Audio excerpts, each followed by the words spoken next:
Oke, hari ini kita akan membahas materi mengenai kinematika gerak dengan analisis vektor. Yang mana di dalam peta konsep mengenai kinematika gerak dengan analisis vektor yang akan kita pelajari hari ini adalah yang pertama, kita akan membahas yang namanya vektor satuan.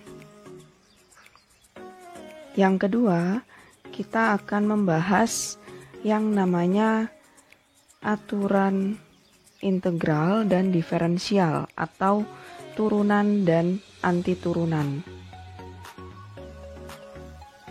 Yang ketiga, kita akan mengenal yang namanya vektor posisi.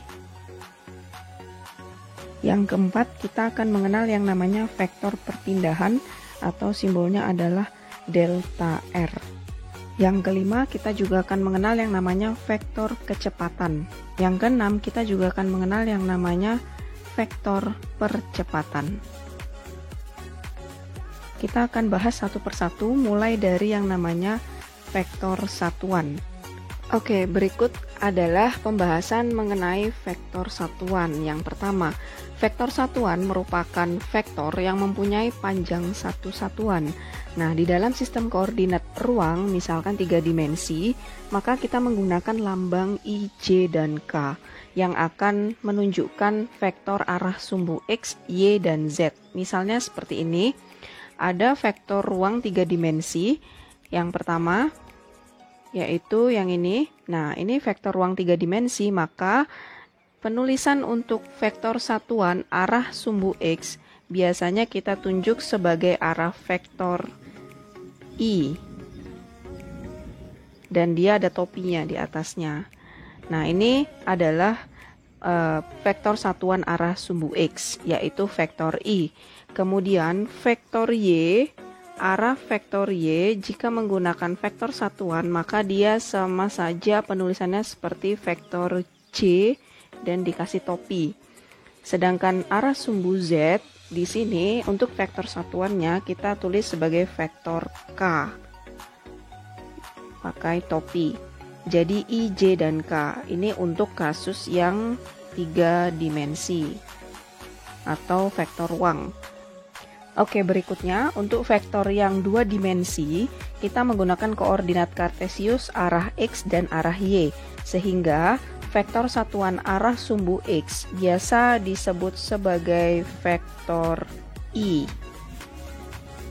kasih topi, atau vektor arah sumbu Y biasa kita sebut sebagai vektor C.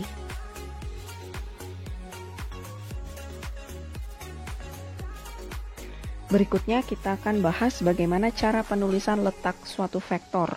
Nah, misalkan vektor P berada di dalam koordinat kartesius X dan Y, maka persamaan vektor P dan cara penulisan letak vektor P adalah sebagai berikut. Silakan disimak. Nah, ini ada partikel atau benda P berada pada koordinat X, sumbu X, dan sumbu Y. Tentu kalau dia berada di koordinat X dan sumbu Y, maka dia punya komponen vektor arah X dan arah Y, yaitu komponen vektornya adalah Px dan Py. Nah, maka untuk menulis persamaan vektor P, kita bisa menulisnya sebagai berikut.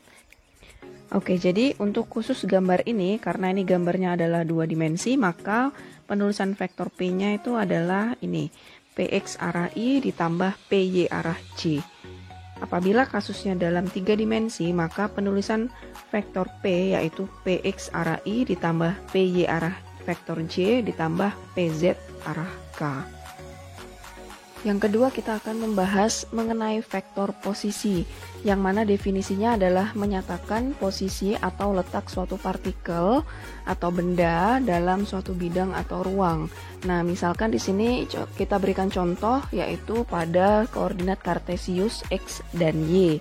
Misalkan ada sebuah semut bergerak dari titik asal. Ini pergerakannya, dan semut itu berhenti di titik ini. Maka vektor posisi dari semut ini sekarang kita cari tahu di mana letaknya berdasarkan koordinat kartesius. Misalnya dia sekarang berada di area 4 arah sumbu X dan 2 arah sumbu Y. Nah, maka vektor posisi si semut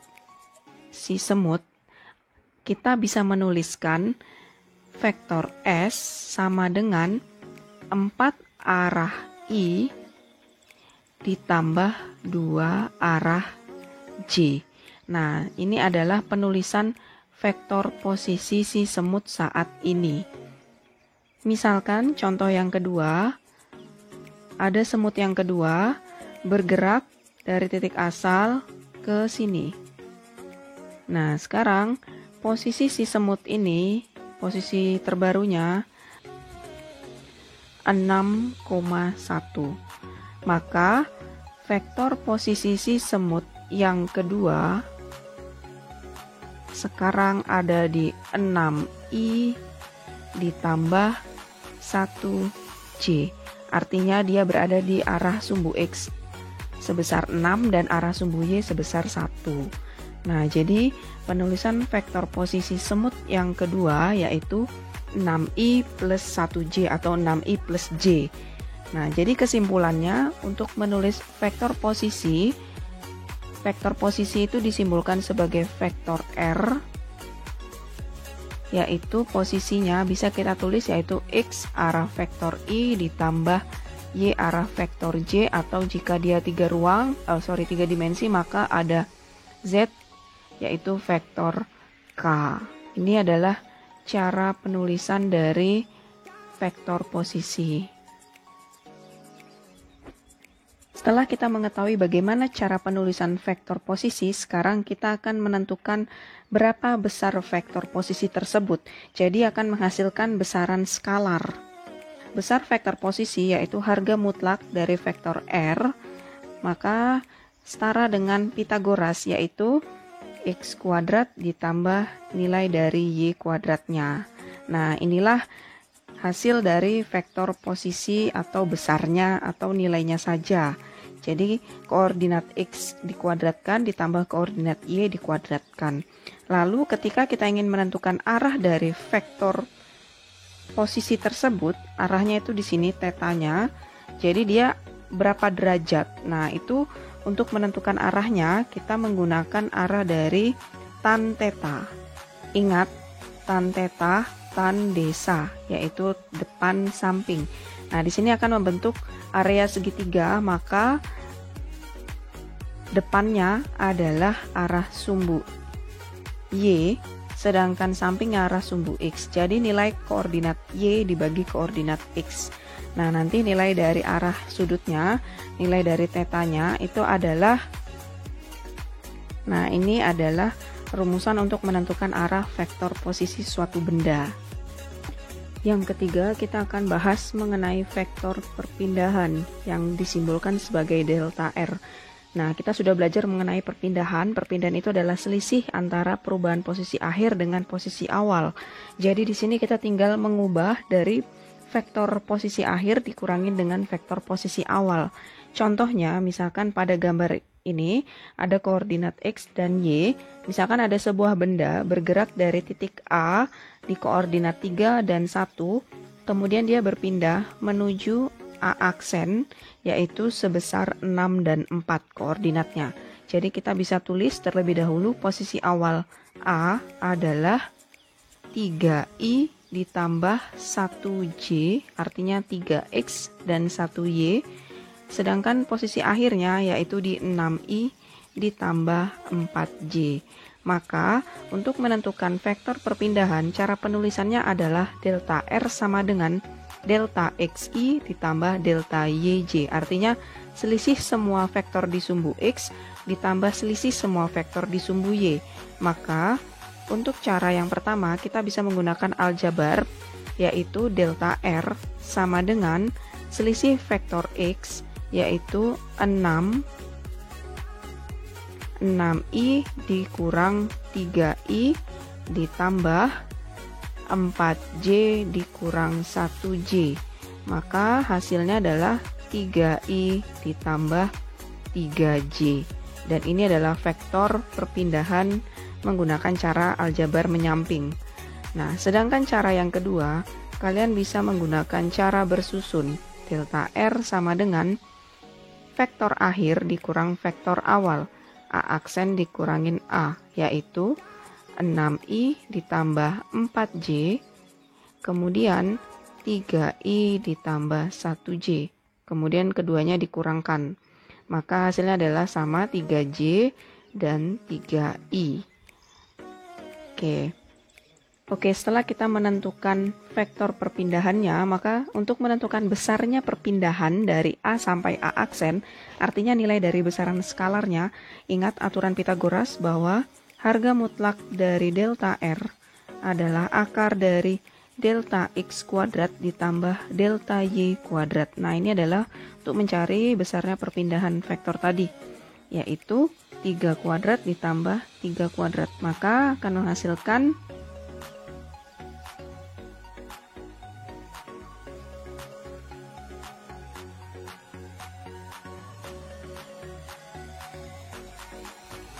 3 akar 2 meter.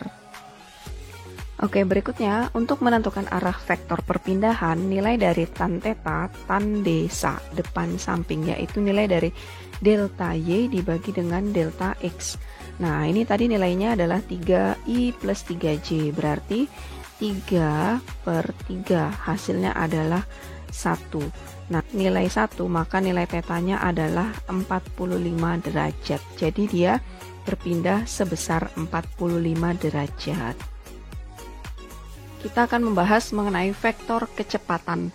Nah, di sini untuk kecepatan rata-rata merupakan perbandingan antara perubahan vektor perpindahan yang dilakukan suatu benda dalam selang waktu delta t. Jadi penulisan untuk vektor kecepatan rata-rata adalah delta x dibagi delta t untuk sumbu x atau vektor satuan pada arah i, ditambah delta y per delta t pada vektor satuan arah j.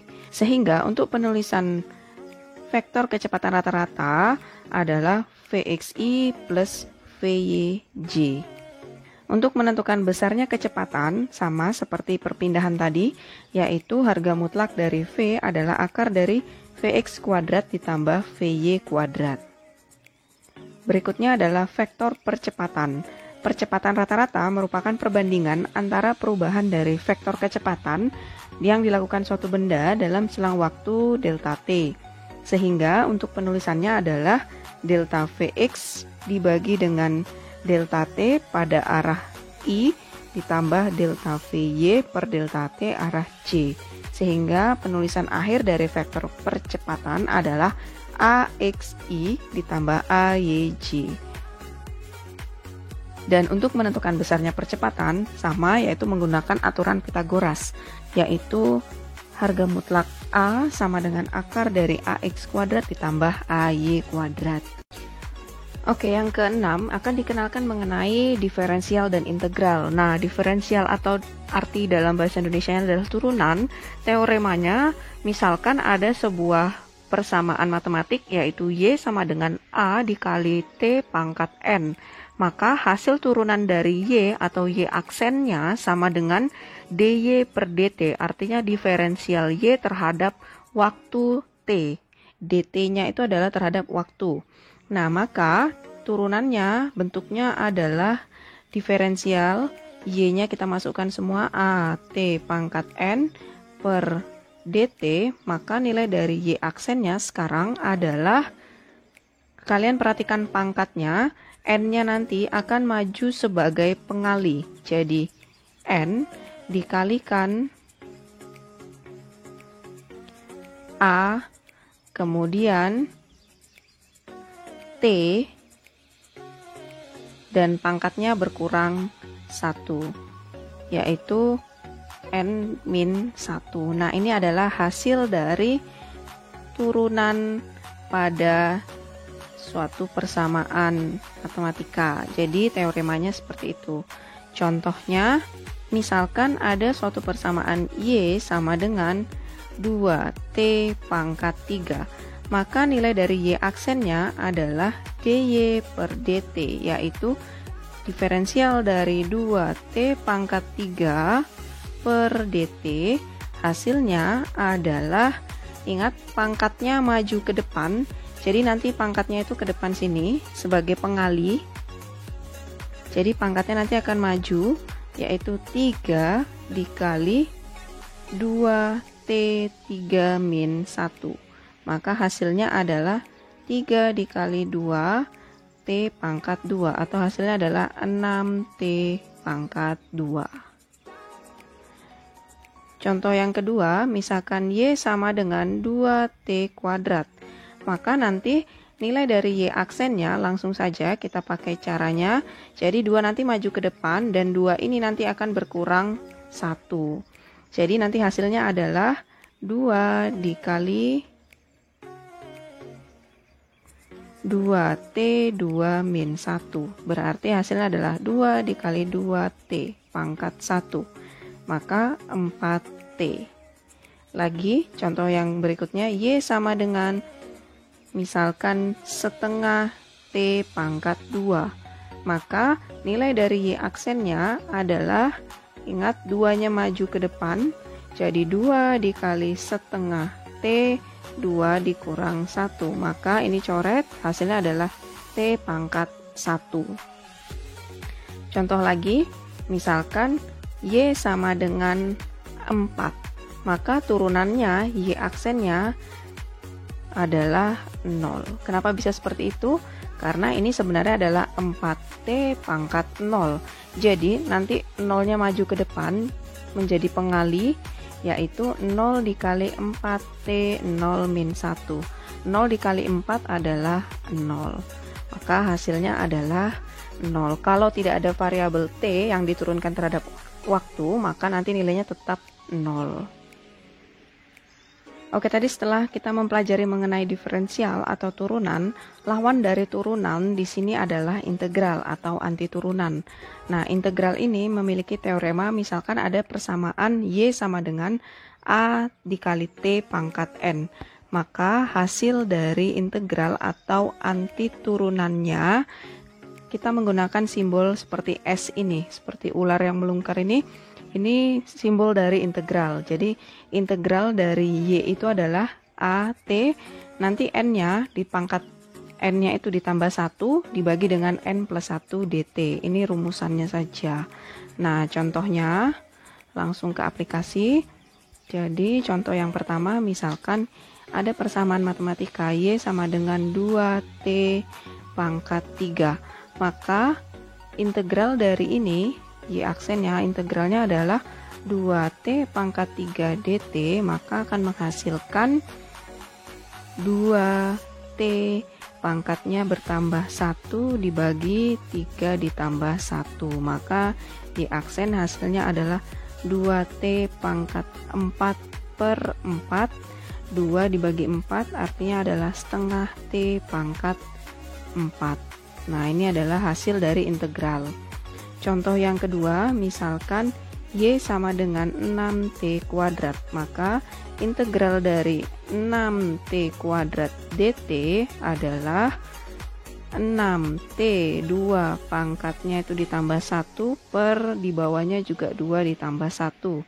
Jadi 6T pangkat 3 per 3. 6 dibagi 3 maka hasilnya adalah 2T pangkat 3. Contoh yang ketiga, yaitu misalkan integral dari 4 saja. Nah, ini berapa integralnya? Karena ini tadi tidak ada variabel T, ini aslinya adalah T pangkat 0. Maka Y aksennya integral dari 4T pangkat 0 DT, maka hasilnya adalah 4T 0 ditambah 1 per 0 tambah 1. Hasilnya adalah 4T. Jadi yang tadinya tidak punya huruf T, sekarang punya huruf T. Yang tadinya T-nya pangkat 3, sekarang jadi pangkatnya nambah 4. Nah, seperti itu. Sebenarnya kalau ini dikembalikan lagi dengan diferensial, maka akan ketemu lagi yang nilainya adalah 4 tadi. Contoh yang keempat, misalkan Y sama dengan 4T pangkat 3 ditambah 2T pangkat 2 ditambah 2T pangkat 1. Maka integral dari keseluruhannya 4T pangkat 3 ditambah 2T pangkat 2 ditambah 2T pangkat 1 DT, maka akan menghasilkan 4T pangkat 4 per 4 ditambah 2T pangkat 3 per 3, ditambah 2T pangkat 2 per 2. Kalau sudah tahu asal-usulnya langsung saja boleh, jadi hasilnya adalah T pangkat 4 ditambah 2 per 3 T pangkat 3 ditambah T pangkat 2. Nah, ini kalau kalian mau cari diferensialnya, maka caranya sama. Ini diferensialnya nanti akan ketemu atau turunannya. Oke, untuk menentukan diferensial, maka nanti ingat pangkatnya semuanya maju sebagai pengalih, jadi 4T, 4-nya berkurang, ditambah 2 per 3 dikali 3T, 3 dikurang 1, ditambah 2T, 2 dikurang 1. Maka hasil adalah 4T pangkat 3, ditambah 2T pangkat 2, ditambah 2T. Dan ini kembali lagi ke awal tadi, persamaan awal tadi ya ini. Jadi kebalikan dari diferensial nanti akan kembali lagi. Nah, sama. Setelah kalian memahami seperti apa itu turunan dan anti turunan, maka diferensial dan integral ini diterapkan untuk menentukan kecepatan atau percepatan sesaat. Nah, biasanya waktu yang sangat singkat atau dengan limit waktu mendekati 0. Nah, di sini dengan adanya fungsi percepatan yang diintegralkan, maka akan menghasilkan fungsi kecepatan. Sedangkan jika fungsi kecepatan diintegralkan akan menghasilkan fungsi posisi. Sedangkan turunan atau diferensial, jika fungsi posisi diturunkan terhadap waktu, maka akan menghasilkan fungsi kecepatan. Sedangkan apabila kecepatan diturunkan, maka juga akan menghasilkan fungsi percepatan. Jadi diferensial itu misalnya dari fungsi posisi diturunkan, maka ketika diturunkan akan menghasilkan fungsi kecepatan. Jadi nilai dari fungsi kecepatan adalah hasil dari turunan vektor posisi dr per dt. Sedangkan turunan atau diferensial dari fungsi kecepatan maka akan menghasilkan percepatan. Jadi untuk menentukan vektor percepatan bisa diturunkan dari kecepatan dv per dt, artinya turunan dari kecepatan terhadap waktu. Begitu juga dengan integral, apabila diketahui persamaan vektor percepatan atau fungsi percepatan terhadap waktu, maka integral dari percepatan ini akan menghasilkan kecepatan. Namun biasanya kita diketahui juga nilai dari kecepatan awalnya, sehingga fungsi dari kecepatan ini, maka nilai dari vektor V adalah posisi kecepatan awal, adalah kecepatan awal ditambah integral dari percepatan terhadap waktu. Nah, sedangkan ketika ingin menentukan integral dari kecepatan, maka akan menghasilkan yang namanya posisi. Sehingga vektor posisi R ini diperoleh dari posisi awal ditambah integral dari fungsi kecepatan terhadap waktu. Nah, ini adalah persamaan untuk menentukan integral dan diferensial. Contoh soalnya yang pertama, benda A bergerak dengan persamaan kecepatan V sama dengan 6T min 3I ditambah 8T min 4J. Jika benda A memiliki posisi awal R0 adalah min 3I min 4J, maka setelah bergerak 4 second, posisinya sekarang menjadi berapa? Nah, ini peristiwanya pertama diketahui persamaan kecepatan. Kemudian yang ditanyakan adalah vektor posisi. Berarti berdasarkan kondisi ini tadi, karena persamaan kecepatan diketahui, maka untuk menentukan vektor posisi kita perlu mengintegralkan persamaan kecepatan. Jadi anti turunan atau naik dari kecepatan menjadi posisi, sehingga vektor R yang akan kita cari adalah posisi awal ditambah integral dari kecepatannya. Posisi awalnya adalah sebesar min 3i min 4j. Kemudian ditambah integral dari 6t min 3i ditambah 8t min 4j. Nah, sehingga yang depan kita tetap tulis 3i min 4j. Kita selesaikan untuk integralnya. Ingat integral tadi bahwa 6t integralnya adalah 6t 1 ditambah 1 per 1 ditambah 1 dikurangin, kalau tidak ada variabel t awalnya maka akan bertambah variabel t, berarti ini cukup kita tulis 3t i ditambah 8t 1 tambah 1 per 1 ditambah 1 dikurangin 4t j. Nah sekarang kita selesaikan dulu, min 3i min 4j ditambah 6t pangkat 2 per 2 dikurangin 3t, ini dalam vektor i, ditambah 8t pangkat 2 per 2 min 4t, ini vektor j, sehingga nah karena di sini ada vektor i dan j, kita kelompokkan sesama i dan j, berarti ada vektor min 3i dengan sesama i, kemudian min 4j dijumlahkan dengan sesama j.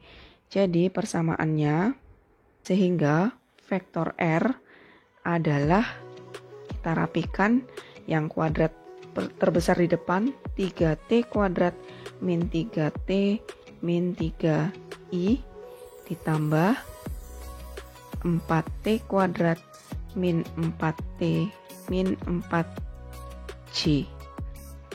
Oke, ini masih belum selesai ya. Jadi untuk menentukan posisi setelah bergerak 1 second, maka posisi R pada saat 1 detik kita tinggal memasukkan nilai T-nya sebagai nilai 1 detik. Jadi 3 dikali 1 kuadrat dikurangin 3 dikali 1 dikurangin 3 vektor I ditambah 4 dikali 1 kuadrat dikurangin 4 kali 1 dikurangin 4 vektor J. Maka hasilnya adalah 3 dikurangin 3 dikurangin 3 I ditambah 4 dikurang 4 dikurang 4 vektor J. Maka akan menghasilkan vektor min 3 I plus min 4 J. Dan ini adalah persamaan vektor posisi pada saat 1 detik. Nah, apabila pertanyaannya diminta menentukan besarnya, maka besarnya itu adalah harga mutlak dari vektornya, yaitu akar dari min 3 kuadrat ditambah min 4 kuadrat atau x kuadrat ditambah y kuadrat. Maka hasilnya adalah 25 atau 5. Misalkan dalam posisi meter maka dia 5 meter. Ini besarnya vektor posisi, sedangkan ini adalah persamaan vektor posisi.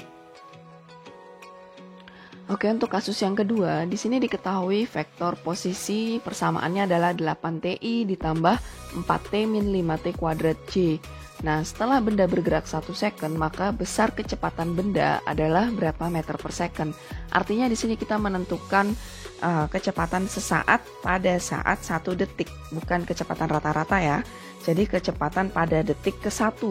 Nah, caranya bagaimana? Ingat di sini ada vektor posisi, kemudian kita ingin menentukan kecepatan, artinya kita akan mendiferensialkan atau menurunkan vektor posisinya sehingga mendapatkan vektor kecepatan. Sehingga persamaannya V sama dengan diferensial dari 8ti ditambah 4t min 5t kuadrat J adalah, ingat turunan, pangkatnya maju ke depan sebagai pengali dan nanti akan berkurang 1.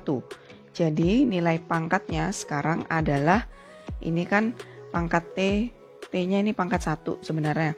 Satunya maju ke depan, jadi 1 dikali 8, T 1 dikurang 1. I ditambah 4T, ini pangkat 1, berarti 1 dikali 4, T 1 berkurang 1, kemudian dikurangin, ini maju ke depan juga, 2 dikali 5, T 2 dikurang 1.